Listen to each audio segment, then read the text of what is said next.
அனைவருக்கும் வணக்கம் நண்பர்களே. சென்னையில் நம்ம அண்ணா பல்கலைக்கழகத்தில் சமீபத்தில் நடந்த விஷயம் பற்றி உங்கள் எல்லாருக்குமே தெரிஞ்சிருக்கும். அண்ணா பல்கலைக்கழக வளாகத்தில் ஒரு பொண்ணு அவங்களுடைய காதலனோட இரவு ஒரு 8-8:30 மணிக்கெலாம் அவங்க வந்து தனியாக இருந்து பேசிக்கிட்டு இருக்கிறப்போ பார்த்தீங்கன்னா, ஞானசேகரன் அப்படின்ற ஒரு நபரும் அவரு கூட இன்னொரு நபரும் வந்ததாக சொல்லப்படுது. அந்த பொண்ணு சொல்லியிருக்காங்க.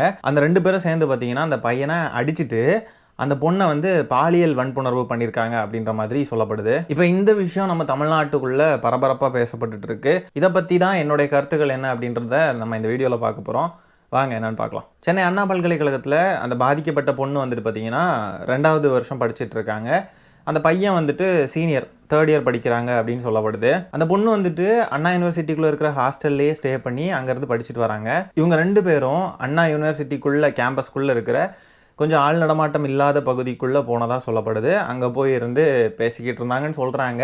ஆனால் கண்டிப்பாக அது பேசிக்கிட்டு இருந்தது மட்டும் இல்லை அப்படின்றது நமக்கு தெரியும். ஸோ அந்த பையனையும் பொண்ணையும் வந்து இந்த ஞானசேகரன்ற நபர் வந்துட்டு வீடியோ எடுத்து உங்கள் வீட்டில் காட்டிடுவேன், காலேஜில் இருக்கிற டீன் கிட்டலாம் காட்டி உன்னைய காலேஜை விட்டே துரத்திடுவேன்னா அந்த 2 பேரையுமே மிரட்டி அந்த பையனை அந்த ஞானசேகரன்ற நபர் கூட வந்த ஆளும் சேர்ந்து அந்த பையனை அடிச்சிருக்காங்கன்னு சொல்லப்படுது. அந்த பையன் அந்த இடத்துல இருந்தே பயந்து போயிட்டான் அப்படின்னு சொல்லப்படுது. அந்த பையன் போனதுக்கு அப்புறமா அந்த பொண்ணை வந்து இந்த மாதிரி பாலியல் வன்புணர்வு பண்ணியிருக்காங்கன்னு நியூஸ்லலாம் ரிப்போர்ட் ஆயிருக்கு. பேரை பார்த்தீங்களா, ஞானசேகரன். இப்போ இந்த ஞானசேகரன்ற இவன் இருக்கான் இல்லையா, இவன் வந்து அண்ணா பல்கலைக்கழகத்துக்கு பக்கத்தில் பிரியாணி கடை போட்டிருக்கான் அந்த கோட்டூர்புரம் ஏரியாலன்னு சொல்லப்படுது. இவன் வந்துட்டு ஒரு திமுக பிரமுகரான். இவன் என்ன திமுக பிரமுகரான். யார் சொல்கிறது? எதிர்கட்சிகள்லாம் சொல்கிறாங்க. எதன் அடிப்படையில்னு பார்த்தீங்கன்னா, அந்த ஞானசேகரன் திமுகவில் இருக்கிற சில அமைச்சர்கள் கூட, உதயநிதி ஸ்டாலின் அவர்கள் கூடலாம் சேர்ந்து புகைப்படம் எடுத்திருக்காராம். உடனே ஒரு திமுக பிரமுகரான். அமைச்சர் கூட புகைப்படம் எடுக்கிறதெல்லாம் ஒரு விஷயமா? இது உடனே திமுக பிரமுகராயிருவானா? அப்படியே திமுக பிரமுகராக இருந்தாலுமே அவனை பிடிச்சி அவன் கையை காலை உடச்சி விட்டாச்சு. இப்போ தூக்கி அவனை கொண்டு போய் உள்ளே வச்சாச்சு. இப்போ திமுக சார்பாக இருந்து யாராவது வந்து போராட்டம் நடத்தி கைது பண்ணாதீங்க அப்படின்னு சொல்லி போராட்டம் நடத்துனாங்களா? இவர் நிரபராதி, எந்த தப்பும் பண்ணலைன்னு சொல்லிட்டு போராடுறாங்களா யாராவது? அப்படி ஏதாவது பண்ணுறாங்க அப்படின்னா எல்லாரும் கேட்கலாம், என்னது இது, குற்றத்துக்கு துணை போகிறீங்க, இது என்ன ஆட்சி அப்படின்னு கேட்கலாம். இதையெல்லாம் பண்ணுற பாஜக நம்மளுக்கு வந்து பாடம் எடுக்கிறாங்க. பாஜகவில் எத்தனை பேர் இந்த மாதிரி பாலியல் குற்றத்துலலாம் மாட்டி அவங்க எல்லாம் வந்து கைது பண்ணுறப்போ அவங்களெல்லாம் கைது பண்ணக்கூடாதுன்னெலாம் போராட்டம் நடத்துவாங்க. எல்லா கட்சியிலையுமே குற்றம் செய்கிறவன் இருக்க தான் செய்வான். அவன் குற்றம் செய்கிற நேரம் அவனை பிடிச்சி அவனை அதுக்கேற்ற தக்க தண்டனை அவனுக்கு கொடுக்குறாங்களான்றது மட்டும்தான் கேள்வி. அப்படியே ஒரு கட்சியில் எல்லாவனுமே நல்லவனாக இருப்பானா? ஏதாவது ஒரு கட்சியை சொல்லுங்கள். அதிமுக, நாம் தமிழரில் என்ன நடந்துச்சுன்னு தெரியும்ல. ஒரு இந்த என்சிசி கேம்ப் நடத்தி கொஞ்ச நாளைக்கு முன்னாடி நாம் தமிழர் கட்சி மொத்தமுமே அப்படி தான் சொல்லிடலாமா? அவனுங்கெல்லாம் பைத்தியம்தான். ஏற்கனவே நம்ம ஒட்டுமொத்தமாக அவனுங்கெல்லாம் அறிவில்லாத ஒரு கூமுட்டைகள்னு நம்ம வந்து அவனுங்களுக்கு பட்டம் கொடுத்துட்டு தான் இருக்கோம். அது ஒட்டுமொத்தமாக சரியா, அது வேற. ஆனால் ஒட்டுமொத்தமாக எல்லோரும் குற்றவாளிகள்னு நம்மளால் சொல்ல முடியுமா நாம் தமிழரில்? அது மாதிரி தாவேக்கால யாரை எந்த கட்சியில் வேணால் எடுத்துக்கோங்க, எல்லாருமே அப்படியே நல்லவங்களா? இப்போ எனக்கு இன்னொரு கேள்வி என்னென்னா, அந்த பையன் அந்த காதலிச்சான் இல்லையா, அந்த பையன்கிட்ட கேட்கணும். இப்போ இவங்க வந்து தனிமையிலேருந்து பேசிக்கிட்டு தான் இருந்தாங்க அப்படின்னு சொன்னால், அவன் பேசினதை வீடியோ எடுத்து வச்சுட்டு இருக்கான்னு சொன்னால் அது பிரச்சனையே கிடையாது. அவன் ஏன் பயப்படணும்? அவன் பயந்துருக்க வேண்டிய அவசியமே கிடையாது. ஆனால் அந்த வீடியோ எடுத்து வச்சுருக்கான்றப்போ அந்த வீடியோ வந்து இவன் வந்து கண்டிப்பாக அந்த பொண்ணை இவனும் பாலியல் ரீதியாக எதையாவது பண்ணியிருந்திருப்பான் வித் ஹர் கன்சென்ட். அது ஒன்றும் தப்பில்லை. ஆனால் காலேஜ் கேம்பஸ்க்குள்ளன்றது கண்டிப்பாக அது தவறான ஒரு விஷயம்தான். ஆனாலுமே அந்த பொண்ணை 2 பேர் சேர்ந்து அப்ரோச் பண்ண வராங்கன்றப்போ அந்த பையன் அந்த இடத்துலேருந்து விட்டுட்டு ஓடி இருக்கான் அப்படின்றது ரொம்பவே கேவலமான ஒரு விஷயமா ஃபீல் ஆகுது. அவன் போனவன் போய் 4 பேரை கூட்டிகிட்டு வர்றதோ இல்லை வாட்ச்மேனோ யாரையோ இல்லை பக்கத்துலேயே அண்ணா யூனிவர்சிட்டியிலேருந்து அப்படியே வெளியே கோட்டூர்புரம் கேட் வழியாக வெளியே போனாவே கோட்டூர்புரம் போலீஸ் ஸ்டேஷனுங்க கொஞ்சம் தூரத்தில் போய் போலீஸை கூட்டிகிட்டு வரதோ, அந்த பையன் ஒன்றுமே பண்ணல. அந்த பையன் எங்கே போனானே தெரியாது. பயந்து போய் காணாமல் போயிருக்கான். இந்த பொண்ணு தான் வீட்டில் சொல்லி, இந்த பொண்ணோட உடல்நிலை சரியில்லைன்றதை வீட்டில் சொல்லி, வீட்டில் அவங்களுடைய பேரண்ட்ஸ் தான் வந்துட்டு இந்த மாதிரி நாங்கள் உனக்கு சப்போர்ட் பண்ணுறோம், நீ கவலைப்படாதம்மா, நாங்கள் உன் கூட இருக்கோன்னு சொல்லி அந்த பொண்ணை போலீஸ் ஸ்டேஷனில் கம்ப்ளைண்ட் பண்ண வச்சு இப்போது அதை கேஸாக ரெஜிஸ்டர் பண்ணி இவ்வளோ தூரம் நம்ம எல்லாருக்குமே தெரிய வந்திருக்கு. இப்போ அந்த பையன் உண்மையாகவே காதலிக்கிறான் அப்படின்னா அந்த பொண்ணு அந்த இடத்துல அப்படி விட்டுட்டு போயிருந்திருப்பானா? அவனுக்கு 2 பேர் அந்த இடத்துல பதம் பார்த்து அவனுங்க கொட்டையை கலைக்கிருக்க வேணாம். தான் காதலிக்கிற ஒரு பொண்ணை இன்னொருத்தன் தொடுறான்றப்போ அவனை பார்த்துக்கிட்டு அந்த இடத்துலேருந்து பயந்து போய் அந்த வீடியோ எடுத்து வச்சுருக்கான்றதை பார்த்துக்கிட்டு பயந்து போய் அந்த இடத்துலேருந்து போயிருக்கான் அந்த பையன். இப்போ இவனுக்கும் அந்த ஞானசேகரனுக்கும் என்ன வித்தியாசம்னு சொல்ல வரீங்க? 2 பேருமே அந்த பொண்ணை ஒரு பாலியல் இச்சையாக தான் வந்து பார்த்துருக்காங்க, பாலியலுக்காக யூஸ் பண்ணியிருக்காங்க. 2 பேருக்குமே ஒரு ஈக்குவல் கனெக்ஷன் இருக்கிற மாதிரி தான் எனக்கு ஃபீல் ஆகுது. சில உத்தம ஜீவிகள்லாம் இதுக்கு எப்படி ரியாக்ட் பண்ணுவானுங்கன்னு பார்த்தீங்கன்னா, காலேஜில் போய் இதுதான் வேலையா, படிக்கிறது தானே உங்களை அனுப்புகிறாங்க, லவ் பண்ணிக்கிட்டு சுற்றிக்கிட்டு திரிவீங்களா அப்படின்ட்டு. திருந்தவே மாட்டிங்களா? காலேஜ் கேம்பஸ்க்குள்ளே அந்த பையனும் அந்த பெண்ணும் வந்து பாலியல் ரீதியாக அவங்க வந்து எதையாவது செஞ்சாங்க அப்படின்னா அது வந்து கண்டிப்பாக ஒரு தவறான விஷயம்தான். ஆனால் அதை வந்து கண்டிக்கணும் அப்படின்னா அதை வந்து காலேஜ் மேனேஜ்மெண்ட்டு அவங்களுக்கு தெரிய வருது, அவங்க வந்து அதை தெரிஞ்சுக்கிறாங்க அப்படின்றப்போ அதுக்கேற்ற நடவடிக்கைகள் எடுத்து அவங்களுடைய ஒழுங்கு சம்மந்தப்பட்ட கேள்வி அது. இப்போ அதையுமே மீறி ஒரு பையனும் ஒரு பொண்ணும் வந்து அவங்க காலேஜுக்குள்ளே அவங்க தனிமையில் இருந்திருக்காங்கன்றப்போ ஒருத்தன் காலேஜுக்குள்ளே என்ட்ராகி, காலேஜுக்கு சம்மந்தமே இல்லாத ஒரு நபர் காலேஜுக்குள்ளே என்ட்ராகி அந்த பொண்ணை வந்து இப்படிலாம் பண்ணினது, இந்த பையனை அடித்தது, இதெல்லாம் வந்து அப்போ தவறு இல்லை. எவன் பண்ணுறானோ அவன் தவறு இல்லை, யார் விக்டிமோ விக்டிம் பிளேமிங் தான் நடக்கும். ஆனால் அந்த பொண்ணு எதுக்கு போனா, இந்த பொண்ணு ஏன் வந்து ஒரு பையன் கூட இந்த நேரத்தில் போகிறா, இந்த பொண்ணு இந்த நேரத்தில் வெளியெல்லாம் போயிருக்கக்கூடாது, 8:30 மணிக்கு என்ன ஒரு பையன் கூட ஒரு இடத்துக்கு சரி போனால் இப்படி ஒருத்தன் வந்து பண்ணிடுவானா? அப்போ பண்ணுறவனை கேட்க மாட்டீங்களா? சரி, இப்போ அந்த பையனும் பொண்ணும் பாலியல் ரீதியாக எதுவுமே அவங்க செய்யாமல் அவங்க சும்மா தான் இருந்து பேசிக்கிட்டு தான் இருக்காங்கன்னு வச்சுப்போமே, எங்கேயோ ஒரு இருட்டான இடத்துல. ஏன் இருட்டான இடத்துக்கு போகிறாங்க, ஏன் இருட்டான இடத்துல இருந்து பேசுங்கன்னு கேட்பீங்களா? குற்றம் செய்கிறவனை தான் நம்ம டார்கெட் பண்ணி அவனை தான் வந்து கேட்கணுமே ஒழிய, சும்மா போய் அவங்கவுங்க வேலையை பார்த்துக்கிட்டு இருக்கிறவங்கள போய் நம்ம ஏதாவது நோண்டிக்கிட்டு இருக்க முடியுமா? நீ ஏன் போன, நீ ஏன் செஞ்ச, எப்போ பார்த்தாலும் இதான், நீ ஏன் இப்படி ட்ரெஸ் பண்ண, உனக்கு அதனால தான் இப்படி நடந்துருச்சு. இந்த ஞானசேகரன் இது மட்டும் இல்லை, இதுக்கு முன்னாடியே அவன் மேலே பல வழக்குகள் இருக்குது. இந்த மாதிரிப்பட்ட விஷயங்கள்லாம் அவன் ஈடுபட்டிருக்கான். நிறைய பொண்ணுங்களை பசங்களை இந்த மாதிரி மிரட்டி வீடியோ எடுத்து காசு கொடு, என்னோட இச்சைக்கு அடங்கு அப்படின்ற மாதிரிலாம் பேசி அந்த நாய் நிறைய பொண்ணுங்களை பசங்களெல்லாம் இப்படிலாம் பண்ணி இந்த நாய் இதே ஒரு பொழப்பாவே வச்சுக்கிட்டு இருந்திருக்கான்னு சொல்லப்படுது. அந்த பொண்ணோட தந்தையோட நம்பரை எடுத்து வச்சுக்கிட்டு, நீ என்னோட இச்சைக்கு இணங்கலன்னு சொன்னால் உன் தந்தைக்கிட்ட இந்த வீடியோ அனுப்பி விட்டுருவேன் பார்த்துக்கோன்னுலாம் சொல்லி அந்த பொண்ணை மிரட்டியிருக்கான். எவ்வளோ துணிச்சல் இருக்கணும்னு கொஞ்சம் பாருங்களேன். காலேஜுக்குள்ளே அவனுக்கு சம்மந்தமே இல்லை, கேட்டதுக்கு சொல்லியிருக்கான் இயற்கை உபாதை கழிக்க போனானா.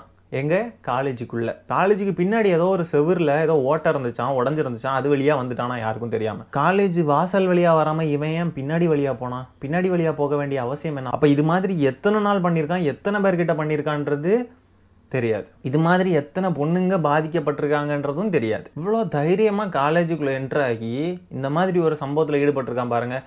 இந்த மாதிரி ஒரு சம்பவத்தில் ஈடுபடுறப்போவே தெரியாதா மக்கள்லாம் உரிச்சிருவாங்க, நம்மளை பிடிச்சி செஞ்சு விட்ருவாங்கன்றதெல்லாம் தெரியாதா? மீடியாவில் வரும், நியூஸ் ஆகும், பெரும் பரபரப்பாகும். ஏன்னா அந்த ஏரியாவே ரொம்ப ஒரு ரெஸ்ட்ரிக்டடான ஏரியா. பக்கத்துலேயே ராஜ்பவன் இருக்குது, பக்கத்தில் ஐஐடி இருக்குது, இந்த பக்கம் போலீஸ் ஸ்டேஷன் இருக்குது, துரைமுருகன் ஐயா அவர்களுடைய வீடும் அங்கே தான் இருக்குது. இந்த மாதிரி கொஞ்சம் போர்ஷான, கொஞ்சம் ஒரு மாதிரி ரொம்ப ஹை செக்யூரிட்டி இருக்கிற ஒரு ஏரியா அந்த ஏரியா. அப்படிப்பட்ட ஒரு ஏரியாவில் இப்படி ஒரு சம்பவம் பண்ண போகிறோமே, இப்படி நடக்க போகுதே, நம்ம இப்படி செய்கிறோமே, இது தவறான விஷயம், ரொம்ப ரொம்ப தவறான. அப்படிப்பட்ட ஏரியான்னு இல்லை, எங்கே பண்ணினாலுமே தவறு தான். ஆனால் இது ஒரு ஹை செக்யூர்டான ஒரு ஏரியா. இந்த ஏரியாலேயே நம்ம இப்படி பண்ண போகிறோமேனா அவனுக்கு கொஞ்சம் கூட தோணாமல் அவன் அவ்வளோ தைரியமாக பண்ணியிருக்கான் பாருங்களேன். இது வந்து சட்ட ஒழுங்கு பிரச்சனையா? சட்டம் ஒழுங்குனா என்னையா முதல்ல சொல்லுங்கள். காவல்துறை என்ன பண்ண முடியும்னு நினைக்கிறீங்க? காவல்துறை போயிட்டு அப்படியே நின்று வெறிக்க பார்த்துக்கிட்டு இருக்க முடியுமா? அண்ணா யூனிவர்சிட்டிக்குள்ளே எவனாவது போகிறானா அப்படி இப்படின்னு சொல்லிட்டு அவங்க ரோந்து பணியில் ஈடுபடுறாங்க, அவங்களால முடிஞ்ச இடங்களுக்கு போகிறாங்க, அவங்க முடிஞ்ச அளவுக்கு எல்லாம் பண்ணிட்டு தான் இருக்காங்க. காவல்துறை என்ன பண்ணியிருக்க முடியும்னு நினைக்கிறீங்க நீங்கள்? ஒவ்வொரு தெருவா ஒவ்வொருத்த எவன்லாம் வந்து பர்சனலி அவனுக்கு வந்து மென்டலாகி அவன் ஒரு சைக்கோ இல்லை ஒரு பைத்தியக்காரனா எவனாவது இல்லைனா வந்து வெறி பிடிச்சி போய் திரியறவன், இவனையெல்லாம் வந்து பார்த்து அவனை பார்க்குறப்போவே ஐடென்டிஃபை பண்ணி அவனை வந்து அப்படியே கொத்தா தூக்க முடியும்னு நீங்கள் நினைக்கிறீங்களா?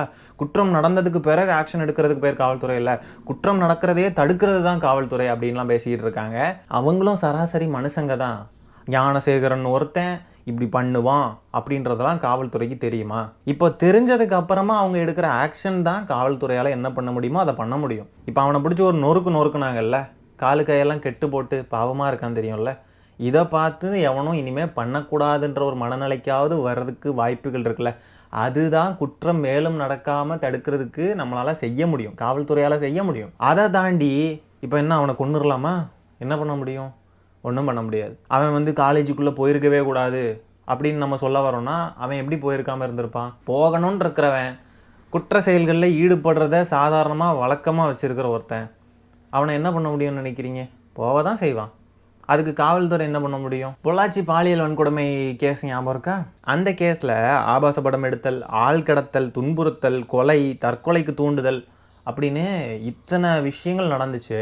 அந்த குற்றவாளிகள்லாம் என்ன ஆனாங்க, எப்படி வாழ்கிறாங்க, என்னென்ன செஞ்சுக்கிட்டு இருக்காங்கன்னு நம்ம எல்லாருமே பார்த்துக்கிட்டு தானே இருக்கோம். இவங்கெல்லாம் பேசலாமா? தனிப்பட்ட முறையில் ஒருத்தன் ஒன்று பண்ணுறான், அது எப்படி சட்ட ஒழுங்கு பிரச்சனை ஆகும்? ஒரு குற்றம் நடந்துருச்சுன்னு சொன்னால் அந்த குற்றவாளியை பிடிச்சி அவனுக்கு தக்க தண்டனை கொடுக்கறது தான் சட்ட ஒழுங்கை சரியாக பேணி பாதுகாக்கிறதா ஆக முடியும். இது நடந்திருக்கவே கூடாதுன்னா ஒவ்வொரு மனுஷனையுமே காவல்துறை கண்ட்ரோல் பண்ணிக்கிட்டு இருக்கணுமா? ஒவ்வொரு மனுஷனோட ஒவ்வொரு அசைவுகள், அவனுடைய ஒவ்வொரு எண்ணங்கள் எல்லாத்தையும் இருந்து கண்ட்ரோல் பண்ணிக்கிட்டு இருக்கணும். அவங்களெல்லாம் நோட் பண்ணணும். ஒவ்வொரு எண்ணத்தையும் நோட் பண்ணி அவன் என்ன பண்ண போகிறான், அடுத்து என்ன ஆக்ஷன் செய்ய போகிறான், இங்கே நடக்க போகிறானா, அங்கே போக போகிறானா, இங்கே திரும்ப போகிறானா, இதை எடுக்க போகிறானா, அதை எடுக்க போகிறானான்னு எல்லாத்தையும் காவல்துறை இருந்து கண்காணிச்சிக்கிட்டு இருக்க முடியுமா? மண்டையில் அறிவு இருக்கா இப்படிலாம் பேசுகிறவங்களுக்கு? பாஜக தலைவர் அண்ணாமலை அவர்கள் திமுக ஆட்சியில இருந்து அகற்றும் வரை இனிமே நான் செருப்பு அணிய மாட்டேன்னு சொல்லியிருக்காரு. அணியாத, யாரு கேட்டது? உனக்கு செருப்பு போட்டா என்ன, போடலன்னா எங்களுக்கு என்ன? ஒரு சம்பவம் நடந்துருச்சுன்னா அப்படியே உத்தமர்கள் ஆயிடுவானுங்க. இவங்களோட சம்பவங்கள் எல்லாம் எடுத்து நம்ம ஒரு பெரிய பட்டியலே போடலாம். அப்படி பார்த்தா குற்றம் நடந்து குற்றவாளியை கைது பண்ணியாச்சு. இதுக்கு மேலே என்ன பண்ணணும்? திமுக ஆட்சியிலேருந்து விலகணுமா? அப்படின்னா பாஜக மத்தியிலேருந்து விலகிருமா? எத்தனை சம்பவங்கள், எத்தனை அடுக்கிக்கிட்டே போகலாம். இத்தனைக்கும் அந்த சம்பவங்கள்லாம் பாஜக பண்ணினது. திமுக இது பண்ணிச்சா? திமுக இதை பண்ணிச்சா? எனக்கு இந்த சம்பவத்துல எல்லாம் மெயினாக கடுப்பாகிறது அந்த பையன் தாங்க. ஏன்னா அவனும் இந்த பொண்ணை அவனுடைய போதைக்கு ஊறுகாயாக தான் யூஸ் பண்ணிட்டான். இந்த ஞானசேகரனும் அந்த பொண்ணை அவனுடைய போதைக்கு ஊறுகாயாக தான் யூஸ் பண்ணிட்டான். அவன்லாம் ஒரு மனுஷனே இல்லை. ஒரு ஆக்ஷன் கூட அந்த இடத்துல எடுக்காமல் அவன் பயந்து போய் விட்டுட்டு போயிருக்கானா? இதற்கு மேலேயும் அந்த பொண்ணு அந்த பையன் கூட ஒரு உறவை வச்சுக்கிறத தவிர்க்கணும் அப்படின்றது தான் நான் சொல்லுவேன். இந்த மாதிரிப்பட்ட நபர்கள்லாம் ரொம்ப ரொம்ப ஆபத்தான நபர்கள். இந்த மாதிரிப்பட்ட ஒரு சூழ்நிலையில் விட்டுட்டு ஓடிட்டான் அப்படின்னா இப்படிப்பட்ட நபர்களை பெண்கள் தேர்வு செய்யவே கூடாது. இவங்க கூடலாம் வாழவே கூடாது. இது ஆண்களுக்கு கற்பிக்கப்பட்டிருக்கிற, இந்த சமூகத்தால் கற்பிக்கப்பட்டிருக்கிற ஒரு பொது புத்தி தான். அந்த பையன் நடந்துக்கிட்டதும் சரி, இப்போ இந்த நாயாக இருந்தாலும் சரி, இந்த ஞானசேகரன் நாயாக இருந்தாலும் சரி, இவங்களுக்கு தேவைப்படுறதெல்லாம் யூஸ் பண்ணிவிட்டு அந்த பொண்ணு ஒரு சிக்கலில் மாட்டிருச்சுன்னு சொன்னால் அப்படியே விட்டுட்டு ஓடிடுறது. அந்த பொண்ணுக்கு என்னுடைய பாராட்டுகள். அந்த பொண்ணு தைரியமாக நின்று அந்த பொண்ணு போய் அவங்க அம்மா கிட்ட சொல்லி, அவங்க பேரண்ட்ஸ் கிட்ட சொல்லி, காவல்துறைக்கிட்ட புகார் அளித்து இதுக்கு தகுந்த நடவடிக்கை எடுக்கிறதுக்கு தைரியமாக முன் வந்தாங்க இல்லையா? இதுதான் பெரியார் பேசின பெண் விடுதலை, பெண்ணியம். பயந்து போய் நமக்கு எதுக்கு வம்பு, நம்ம வெளியே போனோன்னா நம்ம பேர் டேமேஜ் ஆகும், நம்ம இமேஜ் என்ன ஆகுறது, ஐயோ அப்படின்னு சொல்லிட்டு பயந்து போய் இந்த மாதிரிப்பட்ட விஷயங்களை வெளியே சொல்லாமல் தவிர்க்கிற பொண்ணுங்க இருக்காங்க இல்லையா? இவங்களுக்கு மத்தியில் இப்படி ஒரு பொண்ணு இருக்கிறது ரொம்பவே பாராட்டக்கூடியது. அந்த பொண்ணை நான் ரொம்பவே பாராட்டுறேன். டேய் தம்பிகளா, பெரியார் என்னத்தை செஞ்சார், என்னத்தை கிழிச்சாருன்னெலாம் கேட்டிங்கல்ல, இதை தான் பெரியார் செஞ்சுருக்கார். சங்கீதனம்னா என்னன்னு தெரியுமா? சங்கி என்றால் சக தோழன் என்று சொன்னவங்க சைமனோனே சொன்னார் இல்லையா? அந்த சங்கீதனம்னா என்னன்னு தெரியுமா? இந்த பையன் விட்டுட்டு ஓடினா இல்லையா? அந்த பொண்ணு மாட்டிருச்சு, பிரச்சனை வந்துருச்சு, நம்மளை வீடியோ எடுத்துட்டான், நமக்கு எதுக்கு வம்பு, அவன் என்னமோ பண்ணிவிட்டு அவன் போயிட்டோம், நம்ம பிறகு பார்த்துக்கலாம், நம்ம எதுவுமே செய்ய வேணான்னு சொல்லிட்டு அந்த இடத்துலேருந்து நைஸாக நழுவி எஸ்கேப் ஆனான் தெரியுமா ஒரு பையன்? அதுதான் சங்கீதனம். ஸோ இந்த வீடியோவை நான் இதோட என் பண்ணிக்கிறேன் மக்களே. இந்த சம்பவத்தை பற்றி உங்களுடைய கருத்துக்கள் என்னன்றதை கமெண்ட்டில் பதிவு பண்ணுங்கள். வீடியோ உங்களுடைய ஃப்ரெண்ட்ஸ் அண்ட் ஃபேமிலிக்கு ஷேர் பண்ணுங்கள். மீண்டும் உங்களை அடுத்த காணொலியில் சீக்கிரமாக சந்திக்கிறேன். நன்றி, வணக்கம்.